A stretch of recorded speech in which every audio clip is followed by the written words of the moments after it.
ผู้สูงอายุควรรู้ทัน6 ด้าน 1. คือการเปลี่ยนแปลงทางร่างกายขันธ์ 2. โรคภัยที่พบบ่อย 3. ป้องกันอุบัติเหตุ 4. สุขสันต์ทางจิตตน 5. การวางแผนการเงิน 6. หวังมี สวัสดิการที่พึงได้ผลจากรัฐบาลตามสิทธิของตน เบี้ยยังชีพที่ทุกคนต่างต้องการ ขอถวายความนอบน้อมแด่พระรัตนตรัยมีพระพุทธเจ้าเป็นต้น ขอถวายความเคารพพระมหาเถระพระเถรานุเถระเจ้าคณะพระสังฆาธิการทั่วโลกมีพระเดชพระคุณพระธรรมเสนาบดีเจ้าคณะภาค7วัดพระธาตุดอยสุเทพและ FC ตัวจริงท่านสุริยันสันตจิตโตเป็นต้น โอ้วันนี้ท่าน FC ตัวจริงเข้ามาเป็นอาทิกัลยาโนและมีคอมเมนต์เข้ามายาวแต่อ่านไม่ทันเพราะว่ากำลังจั่วหัว บุญประพันธ์กำลังจบอ่านไม่ทันไม่รู้ประชาสัมพันธ์อะไรสงสัยจะเป็นเรื่องที่จะประชาสัมพันธ์อยู่ขณะนี้นะวันนี้คือวันที่กำลังบันทึกเสียงอยู่เนี่ยในเรื่องของการพุทธาภิเษกน่าจะใช่นะเดี๋ยวกันขอต้อนรับพระเดชพระคุณหลวงพ่อสุทธิสงึมรำอีกท่านหนึ่งเป็นอาทิกัลยาโนเหมือนกันเป็นผู้มีความงามในเบื้องต้นมาตั้งแต่ไก่ไม่ทันโหสุริโยยังไม่จับขอบฟ้าปะหน้าธรรมาสยังไม่เสร็จ กราบขอบพระคุณพระเดชพระคุณหลวงพ่อเป็นอย่างยิ่งมาพร้อมด้วยหัวใจใสสีชมพูดีใจวันเกิดพระเดชพระคุณหลวงพ่ออวยพรวันเกิดทุกทีจะมีคำว่าแฮปปี้เบิร์ธเดย์มาด้วยแต่ตอนนี้เอาสีชมพูแทนแล้วหัวใจสีชมพูแทนเป็นที่รู้กันโอ้หลวงพ่อเมตตาอวยพรวันเกิดนี่โดยไม่ต้องมีแล้วแฮปปี้เบิร์ธเดย์เนี่ยนะกู๊ดมอร์นิ่งก็ไม่ต้องมีก็ เป็นการสวัสดีตอนเช้าในรายการธรรมทัศน์อยู่แล้วธรรมทัศน์ออกอากาศตอนเช้าอยู่แล้วแต่ตอนบันทึกเนี่ยเวลาไม่จำกัดจะเป็นตอนเย็นตอนบ่ายตอนกลางคืนแต่รายการนี้ออกอากาศตอนเช้าเหมาะสมกับอาทิกัลยาโนนี่เป็นผู้งามในเบื้องต้น กราบขอบพระคุณหลวงพ่อและท่านสุริยันคำปากนะวันนี้รายการธรรมทัศน์ของวัดพระธาตุดอยสุเทพออกอากาศทางสถานีวิทยุวปท2จังหวัดเชียงใหม่มีร้อยเอกจำนงปัญญาวัฒโนเป็นหัวหน้าสถานีและอาตมาภาพพระครูปริยัติยานุศาสตร์เป็นผู้บรรยายเป็นประจำทุกวันเวลา 7:30 นาทีถึง 8 นาฬิกาวันนี้อย่างว่าบันทึกเสียงล่วงหน้ามา4 วัน ตอนที่ท่านผู้ฟังอยู่นี่ก็อย่าเข้าใจผิดที่ว่าวันนี้เนี่ยมันคือวันที่บันทึกเสียง วันที่บันทึกเสียงนี้คือวันที่24คือวันที่24และวันนี้ขอประชาสัมพันธ์กิจกรรมของวัดพระธาตุดอยสุเทพ อืมคืออันดับแรกวันนี้เลยวันที่24จะมีการกิจกรรมมีการงานพุทธาภิเษกพระพุทธรูปตอนนี้วางอยู่รอบสุวรรณเจดีย์นั่นคือพระรอดพระรอดพระรอดพุทธรูปปกติพระรอดนี่จะอยู่ที่จังหวัดลำพูนนะพระรอดมหาวันที่มีชื่อเสียงโด่งดังแต่คราวนี้พระเดชพระคุณหลวงพ่อพระธรรมเสนาบดีวัดพระธาตุดอยสุเทพสร้างขึ้นมาบ้างโอ้สร้างพระรอดนี่มากมายมหาศาลจะทำการมีพิธีปลุกเสกวันนี้ก็เรียกว่าพุทธาภิเษกตอนเย็นวันนี้ละเมื่อกี้นี้FC สุริยันFC ตัวจริงคอมเมนต์เข้ามาน่าจะใช่ละใช่ในเรื่องพิธีปลุกเสกวันนี้เราคงจะเริ่มประมาณ1:30มีการสวดมนต์ตันแล้วก็นิมนต์พระมหาเถระเกจิอาจารย์พระกรรมฐานสมถกรรมฐานวิปัสสนากรรมฐานมานั่งปลุกปลุกเสกพระรอดดอยสุเทพพระรอดดอยสุเทพวันนี้ประสงค์เจริญพระพุทธมนต์สวดมนต์ตันก็สวดมนต์ตันแล้วก็พระมหาเถระนั่งปลุกพระเกจิอาจารย์พระวิกรรมฐานพระวิปัสสนาจารย์นั่งปลุกกันในตอนเย็นวันนี้ก็ถือโอกาสนี้ประชาสัมพันธ์เชิญชวนญาติโยมมาร่วมกันเป็นเจ้าภาพมาร่วมกันในพิธีพุทธาภิเษกในค่ำคืนวันนี้ วันที่24นะวันนี้วันที่24งานที่1งานที่2วันเนื่องด้วยวันวิสาขบูชาจะเริ่มแล้ววันพรุ่งนี้25ถึงวันที่29ถ้าท่านฟังที่ฟังรายการนี้อยู่ก็เลยมา2วันแล้ว เริ่มมาแล้ว2วันก็คือมีการเปลี่ยนแปลงกำหนดการนิดหน่อยทุกวันที่ผ่านมานี่ประมาณ7วันมาแล้ว 7-8 วันผ่านมาเนี่ยประชาสัมพันธ์ว่า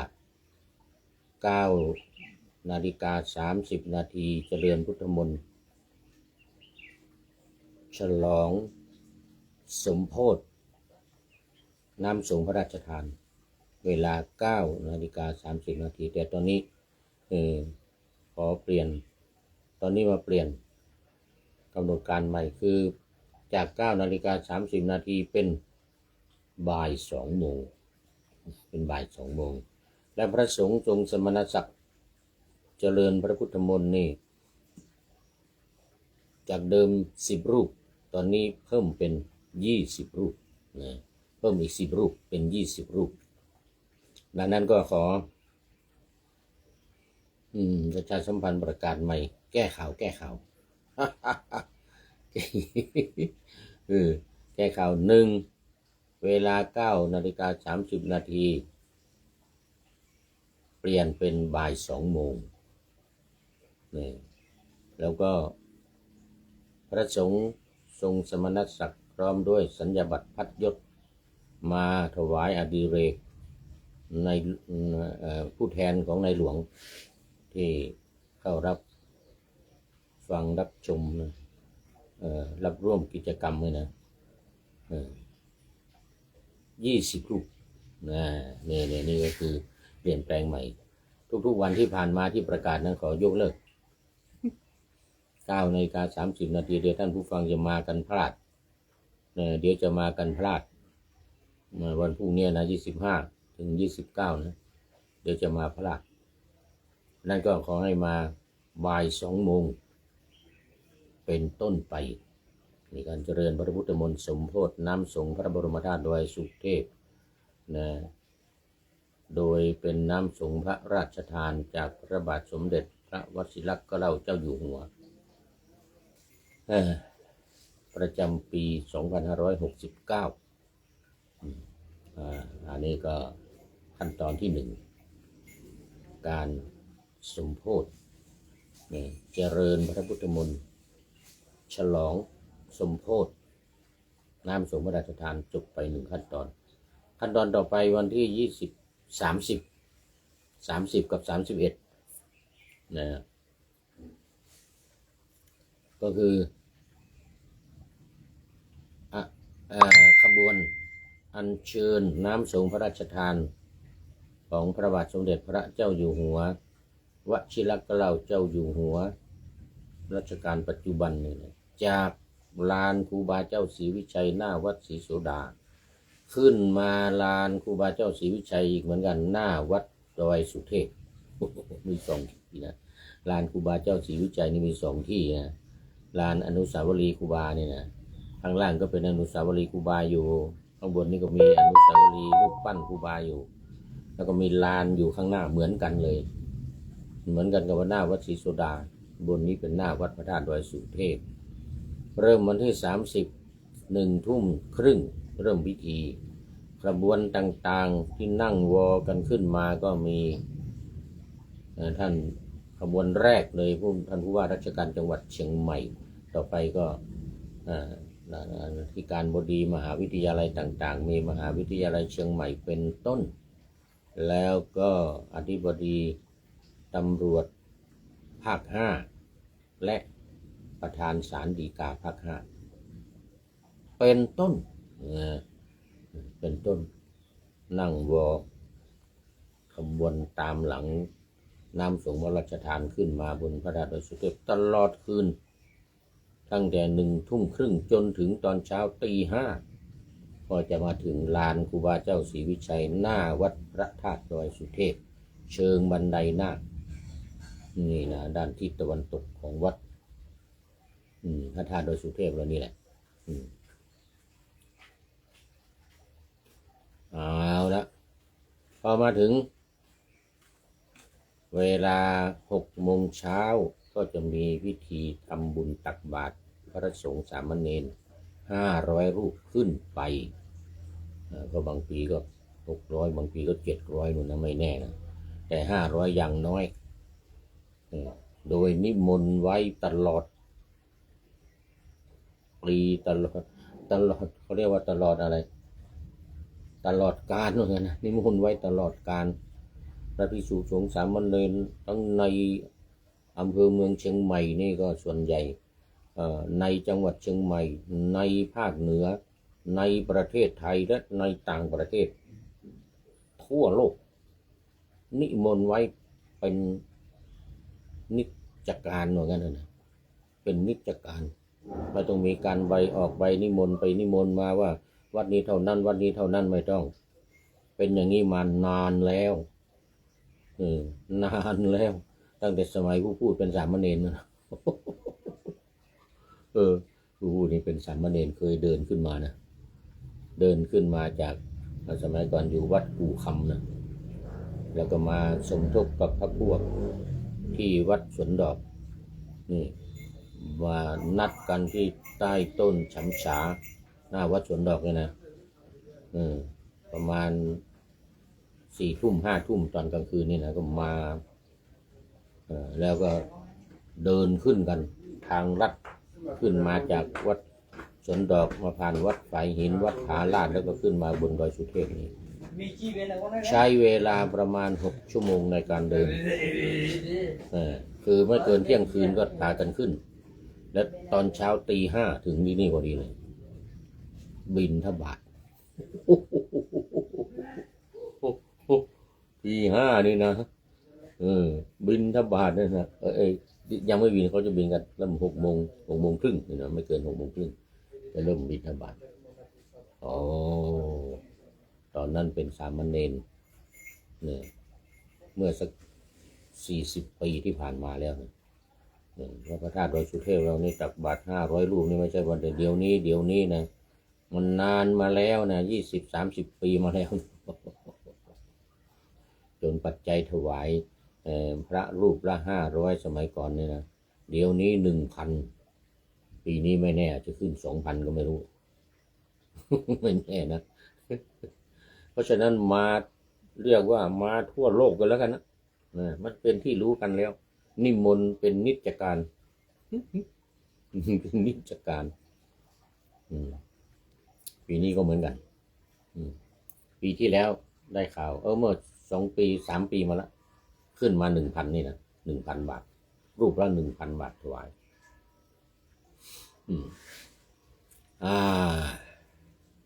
จบโอ้เดี๋ยวยังภาคบ่ายของวันที่31ซึ่งเป็นวันขึ้น15 ค่ำเนี่ยนะส่งน้ำพระบรมธาตุดอยสุเทพโดยน้ำสงฆ์พระราชทานนี่โดยน้ำสงฆ์พระราชทานจบไป2 งานละงานที่3วันกตัญญูเดี๋ยวก่อนวันนี้เสร็จไปแล้ววันกตัญญูวัด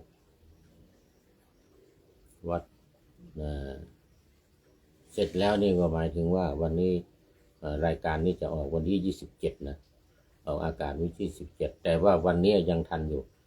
วันนี้หมายถึงวันที่บันทึกเสียงอยู่นี่คือวันที่24ท่านที่ชมที่ฟังทางเฟซ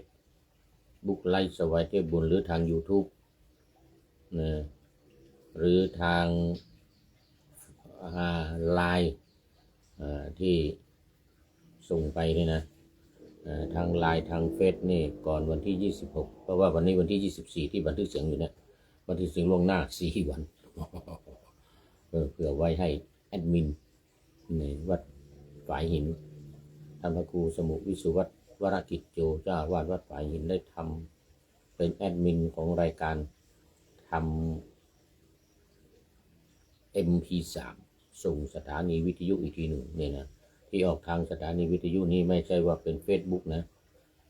ไม่ใช่ Facebook ไลฟ์สดนี่นะเป็น MP3 ถ่ายทำจาก Facebook นี่ Facebook ไลฟ์นี่เป็น MP3 แล้วจึงนำมาออกทางสถานีวิทยุ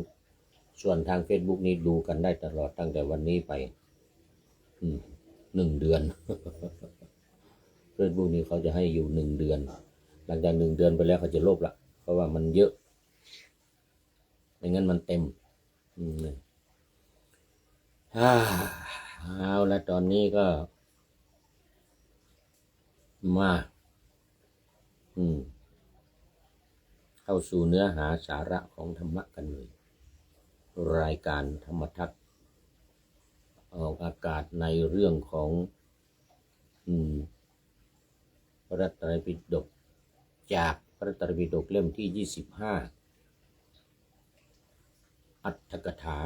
พระธรรมเราเรียกกันว่าธรรมปทัฏฐกถาหรือเรียกสั้นๆว่าธรรมบทนี่นะเป็นอัตถกถาแก้ธรรมะให้กระจ่างแจ้งมีการรำนิทานมาเรื่องมาเล่าประกอบเป็นเรื่องบางทีในหัวข้อหนึ่งมีเรื่องเล่าถึง2-3 เรื่องมันซ้อนกัน มันเล่าซ้อนกันโอ้นี่โยมแม่เกียงคำรุ่งไพโรจน์ส่งรูปภาพมาอีกแล้วโอ้โมทนามาขอต้อนรับก่อนชุติการศรีประเสริฐ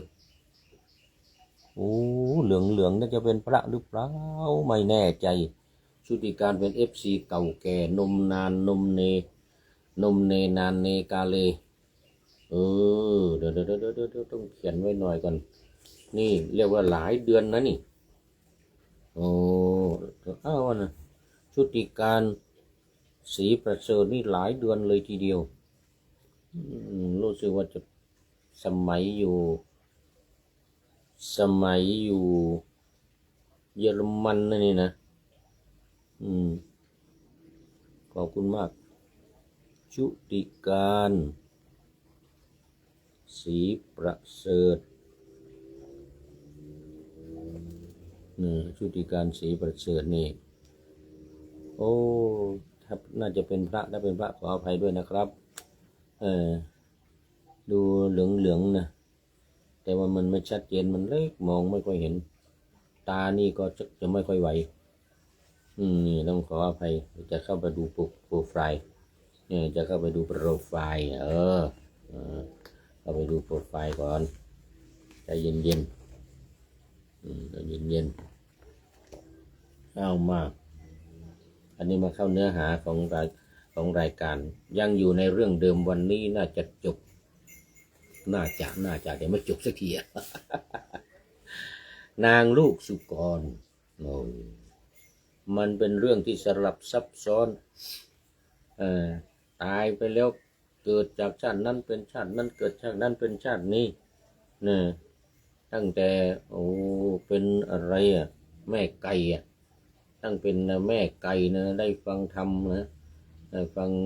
พระสวดไม่ใช่ฟังธรรมสวดฟังธรรมนั่นแหละแต่เป็นการสวดสาธยายโอ้โหเกิดบนสวรรค์ชั้นฟ้าลงมาเกิดเป็นพระมเหสีในราชตระกูลอีกจากราชตระกูลก็ไปเกิดเป็นน่นเกิดเป็นนี่ขึ้นไปเกิดเป็นพรหมก็มีอย่างในเรื่องนี้อย่างในเรื่องที่เล่าอยู่เนี่ยนะได้เห็นหนอนในห้องส้วมมันกำลังกินอุจจาระกันอยู่อย่างเมามันหนอนนะก็เลยได้อสุภสัญญาไปเป็นพรหมเลยทีนี้ไปเป็นพรหมเดินหลุดจากพรหมแล้วกลับมาเกิดในราชตระกูลอีกแล้วก็จากนั้นก็ไปเป็นนั่นไปเป็นนี่หลายแห่งแล้วที่สำคัญแห่งครั้งหนึ่งชาติหนึ่งไปเป็นด้วงขี้ควาย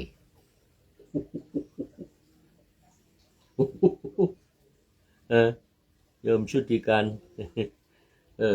ไปเป็นด้วงขี้ควายโยมชุติการมาตอนนี้เป็นมัชเชกัลยานังมีความไพเราะในท่ามกลางมีความงามในท่ามกลาง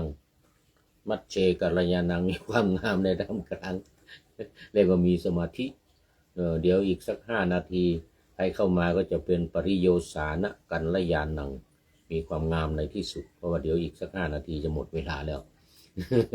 จะงามในที่สุดเดี๋ยวเล่าไอ้ตอนที่มาเป็นไปเกิดเป็นพระนางอุพลีเนี่ยนะตอนนั้นเป็นเทวีของพระเจ้าอัสสกะเมืองพาราณสีเมืองกาสีแคว้นกาสีเมืองพาราณสีนั่นแหละก็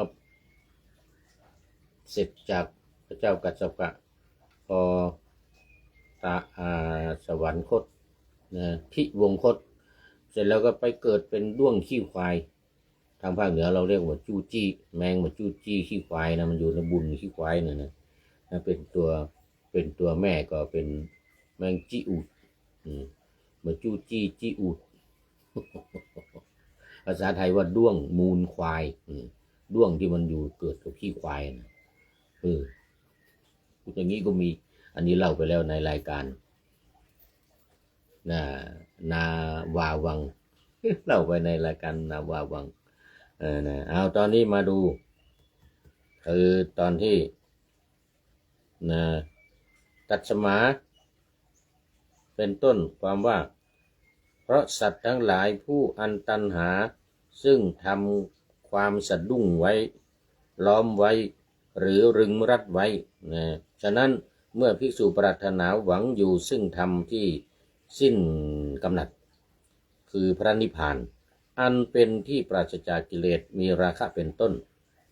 เพื่อตนเองพึงบรรเทาหรือพึงขับไล่ออกเสียซึ่งตัณหาทำความสะดุ้งนั้นด้วยพระอรหัตตมรรคนั่นเที่ยวแน่เราจบที่นี่เมื่อวานวันนี้เราจะได้มาต่อพอจบพระธรรมเทศนา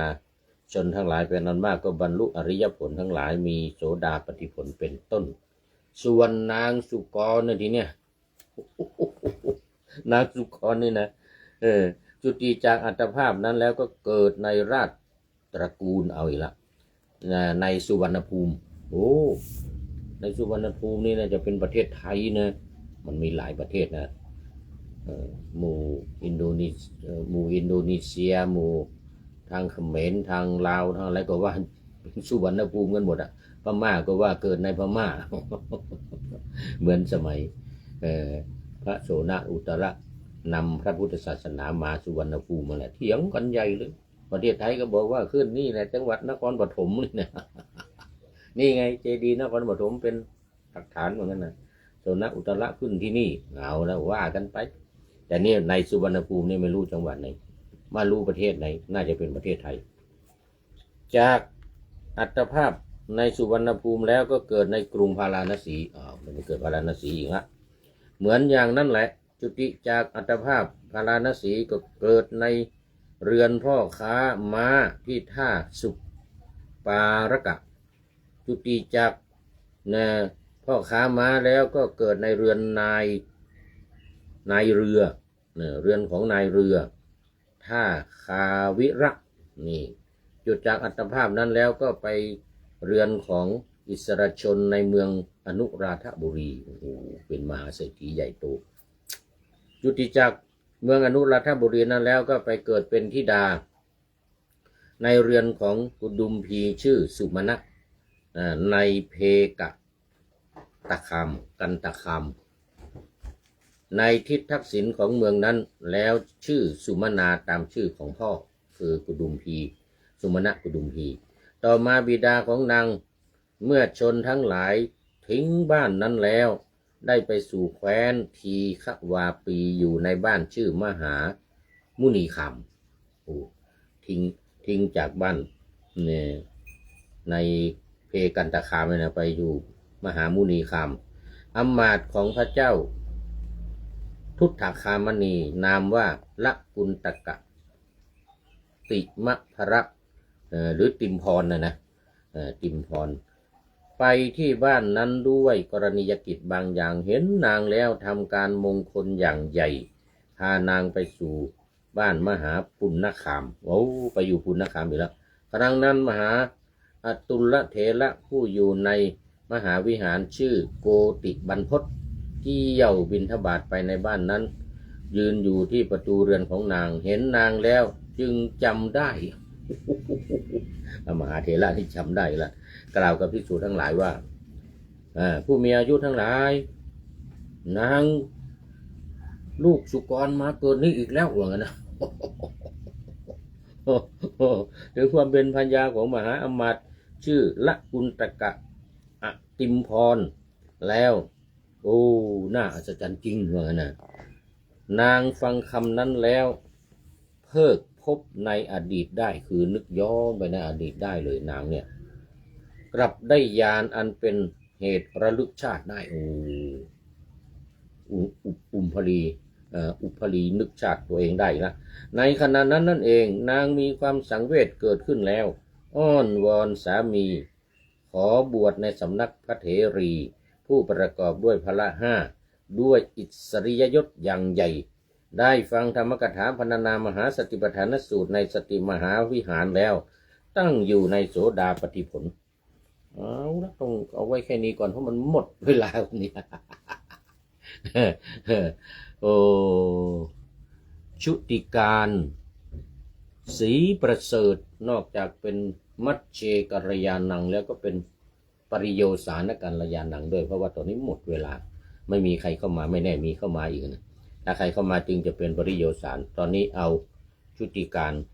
ศรีประเสริฐเป็นปริโยสานไปเลยขอบคุณมากโมทนาเป็นอย่างยิ่งคราวนี้มาดูข้อคิดท้ายรายการวันนี้ได้จากผู้ใดเนาะเลยท่าน นายพลนเรศจิตลักษณ์ของเราสาธุสาธุขอบคุณท่านนายพลบอกว่าผู้สูงอายุควรรู้ทัน6 ด้านนะควรรู้ทันหกด้านหนึ่งคือการเปลี่ยนแปลงทางร่างกายขันห้านี่นะ2โรคภัยที่พบบ่อย3ป้องกันอุบัติเหตุ4สุขสันต์ทางจิตตนอันนี้ก็คือสุขภาพจิต5การวางแผนการเงิน6หวังมีสวัสดิการที่พึงได้ผลจากรัฐบาลตามสิทธิของตนเบี้ยยังชีพที่ทุกคนต่างต้องการเบี้ยยังชีพในประเทศไทยจะได้คนละ 3,000 แล้วเบี้ยยังชีพนี่นะแต่ยังไม่แน่นะได้หรือไม่ได้ก็ไม่รู้